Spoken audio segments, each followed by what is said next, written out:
What's up, guys? Welcome back to the Real Florida White Boy channel with Big Matt Fitness Man. I want to start this one out giving a sub shout out. Let you guys know, man, the numbers are going up, the subs are going up, and I really appreciate you guys. We'll get to that 500.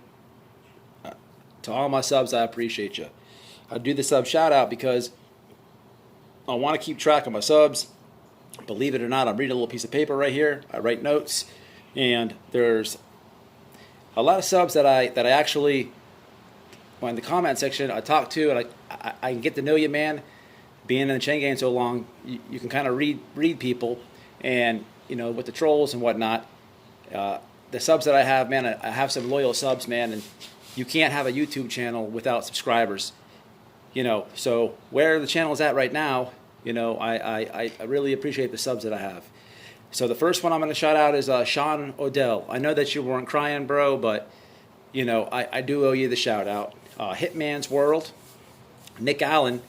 He told me to hold the phone sideways, but, I like to wear my glasses a lot. I just come home from work a lot of times when I shoot these. Friday is definitely a workout day. So I will take your advice still, man. I've been taking all you guys' advice. Get to that in a second. Danny BX from New York. I know a lot of guys from New York, man, that come to Florida, they get cased up. I'm actually going to do a video on that, so you subscribed at a perfect time. Brandon Dawson, so welcome new subs. Talk about the channel for a second. I've been taking you guys' advice. Some of you guys told me to reach out to OG Badger, and I have. This weekend I got to download Instagram because I'm not a real big social media guy. Everybody uses IG, so I've had it. I'm gonna reinstall it or whatever, and I'm gonna reach out to those guys. Shout out to Viking Fitness. He's got an interview with Mitch from Heavy Hitters, so that's awesome for him.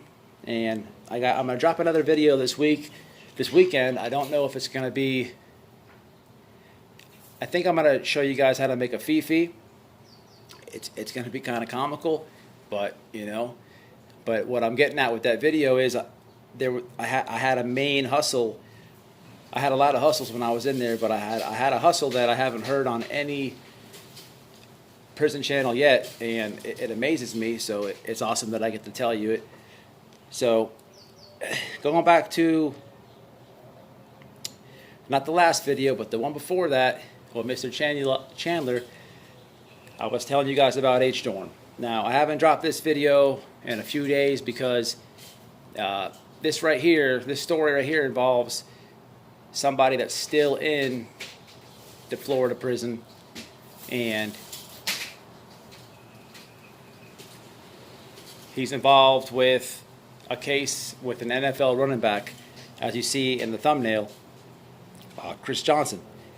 At the time when I was in, I don't know who Chris Johnson plays for anymore, but I'm going to leave the link in the comment section. This guy was involved with that whole case. So it's been kind of hard for me to word this, as you can understand, but I'll explain that in a second. So going back to H-Dorm, I told you guys when I was in there. Excuse me, I got a phone call.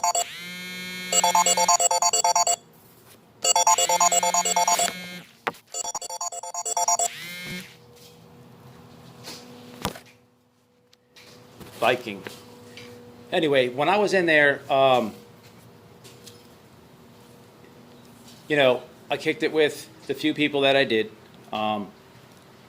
And H-Dorm was real treacherous. Thinking back, it was real tough. There was a lot of time in this dorm, a lot of time. When you're in a dorm, when you're in a place or a dorm like that, when there's a lot of time like that, you're gonna meet a lot of people. You hear things on the news. Wherever you live at, you hear things on the news. Whether it's you put them on the news before you go to work, when you come home, whatever. You hear about cases and this and that, and you forget about them. You go to prison, you live with that case. You remember the case, you heard about the case, but now you might literally end up in the cell with somebody like that. And that's what happened to me here. But as far as H-Dorm goes, there was a lot of time there. There was a lot of gangs in H-Dorm. And most of the gang members in that dorm, they were either the head of something or right up under the head. Or if not that, they were climbing the ranks, man, because these guys had, like I said, 20 or better, 15 if you were lucky. But that dorm was crazy. I ended up going through it with a white blood in there quite a few times. I have a lot of stories about bloods, and you're gonna hear me talk about them a lot. I'm probably at one time gonna break down every single gang in the Florida Department of Corrections, but on this one we're gonna just talk about the X-Men. The X-Men are an Orlando-based home team type of gang, and when I say that, let me explain why people call them the X-Men in the first place. In Florida, every county has a letter, okay? M is Miami, N could be Tallahassee. You have W for West Palm Beach, you have R for Sarasota, and so on and so on. Orlando is X, and let's stop with gangs for a second. No matter what county you come from prison, off the bus, you're going to have home team, people that are in the county jail with you, people that you know from your county. It's almost like a underwritten rule that you're going to ride with your home team, okay, in a sense, to some people. So Orlando kind of formed a home team gang for numbers when they called themselves the X-Men, okay? So I'll be talking about NPR at one point, which is out of Tampa.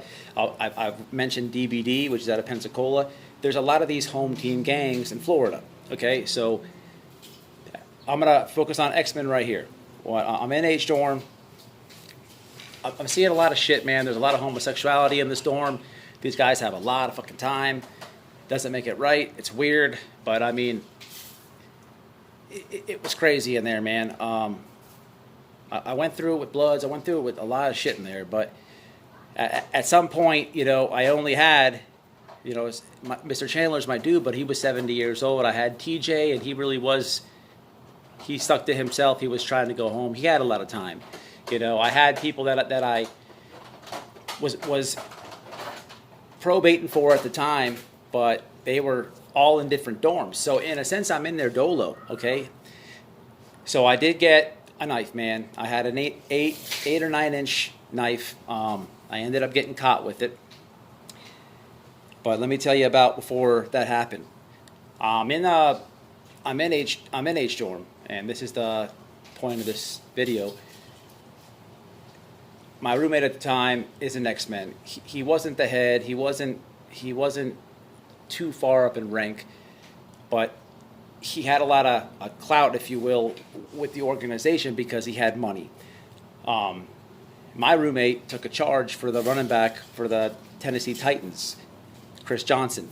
The case I'm gonna leave in the link. At one time, while I was at Holmes, that running back came to that prison, and this dude was like a celebrity. Everybody was on his nuts because he knew a running back and all that. The case is crazy. I don't want to speak on the case too much, for the simple fact that this guy was my bunkie, and he's got an appeal coming up and whatever have you. So, I'll drop the link, but the person that I was in the cell with, we're just going to leave it at that. But what I want to emphasize is he had a pipe, and this pipe, I really seen at this point what a cell phone can do in the chain gang. That's like a piece of gold. It takes you out of that cell. It takes you out of that world. It just takes you away. You can jump on the internet. You can log into your Facebook. Once you do that, you're gonna get just joy. You're just gonna get out of that. You leave that place for minutes, hours at a time. And when I'm in the cell with this guy, we had a real kind of rough start because, I'm in there and people keep coming in, keep coming out, keep coming in, asking him questions. I knew he had something going on, some type of hustle, but, I was trying to figure out what the fuck he had, you know what I mean? The doors roll one night and I hear him in the bottom bunk. He fucking ordered a pizza and ordered flowers for his baby mom or whatever it was on the street. That shit blew my mind. He's behind the wall in one of the worst fucking places ever.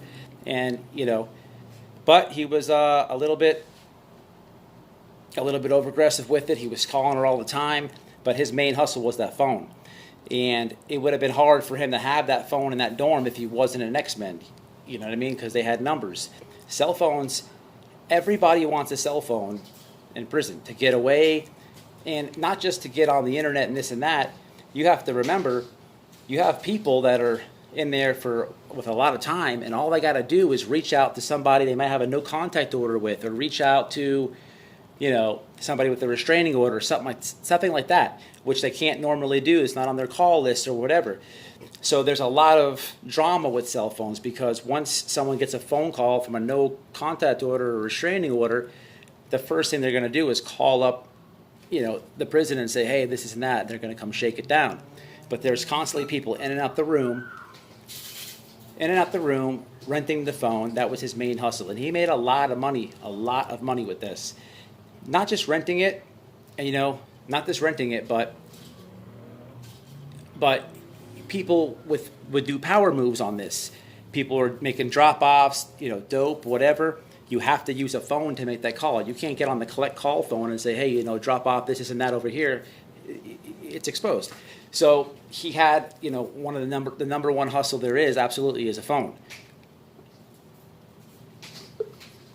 I get on so the night that I hear it, I figure out that he has a cell phone, and I get on, I call some of my people, and it's just a different call when you're on the cell phone. When you're on that collect call, there's, it's timed, you only have 15 minutes, the robot lady's talking, you have a collect call from, there's none of that. You can cuss on it, you can talk freely, it's just a different type of call. That's why it's gold. But it wasn't too much in that dorm. I got into it with a Spanish dude one time, and I didn't realize the amount of time he had, but I was about to smash him.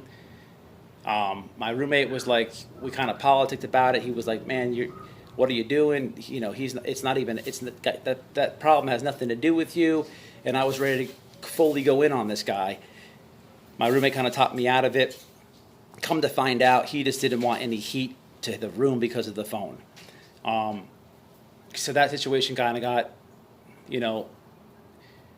resolved or whatever. But I kept getting through it with the Bloods, And, I was in there by myself, you know what I mean?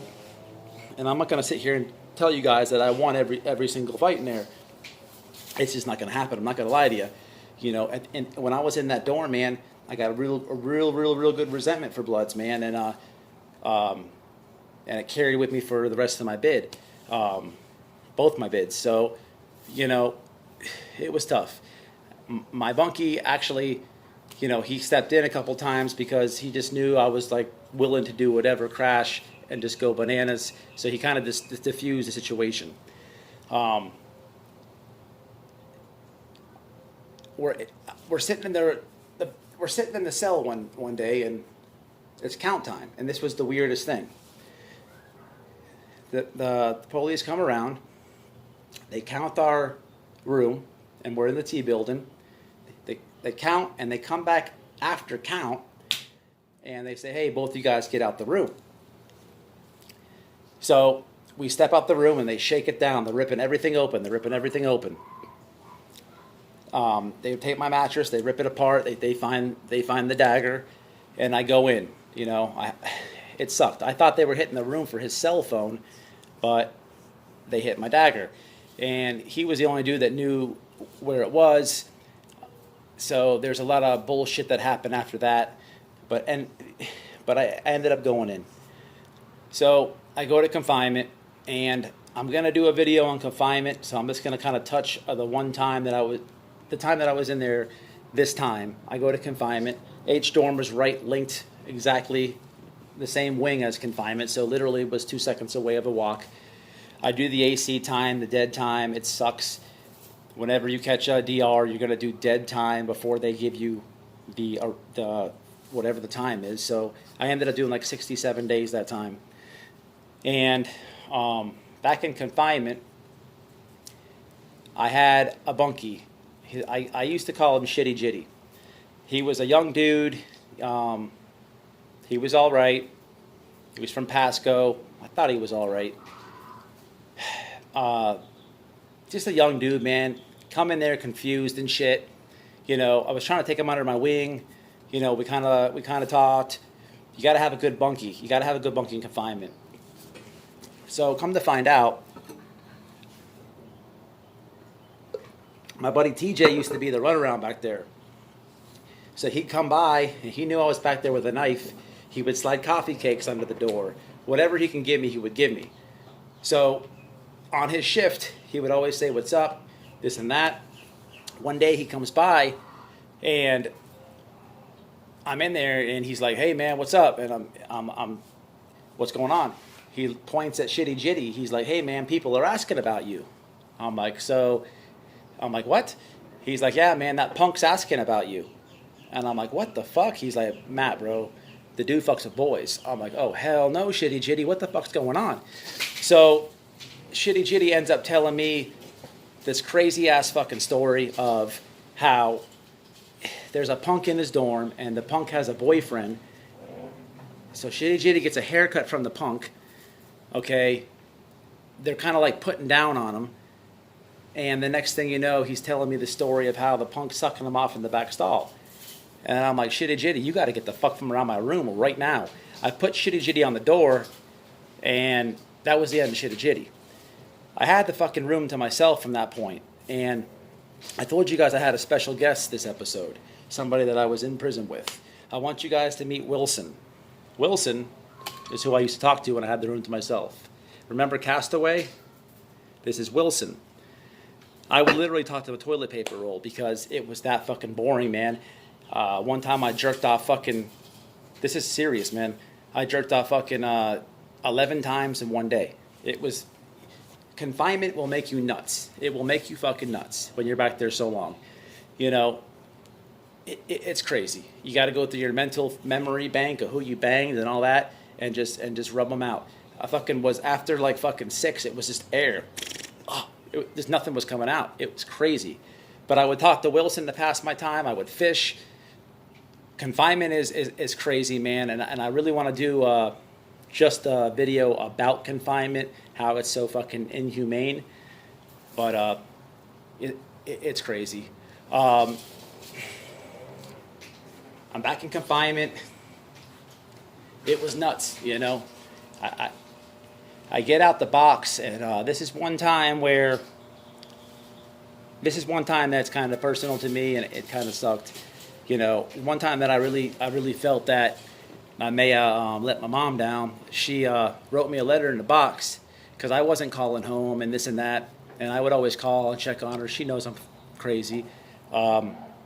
She called up there and found out that I was in there for having a shank, and she wrote me a letter, man, and it killed me because I couldn't call her and say, "Hey, you know, this is why I had to have it."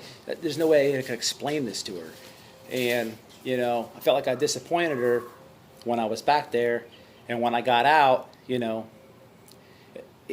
when I got out, I kind of cleared it up with her and this and that. But when you're in confinement and your people call up the prison to find out what, they're just going to elaborate and exaggerate and just make you look like shit, because the COs hate daggers and shanks. They hate them because they know they're used on inmates. They know they're used on officers. So they're just gonna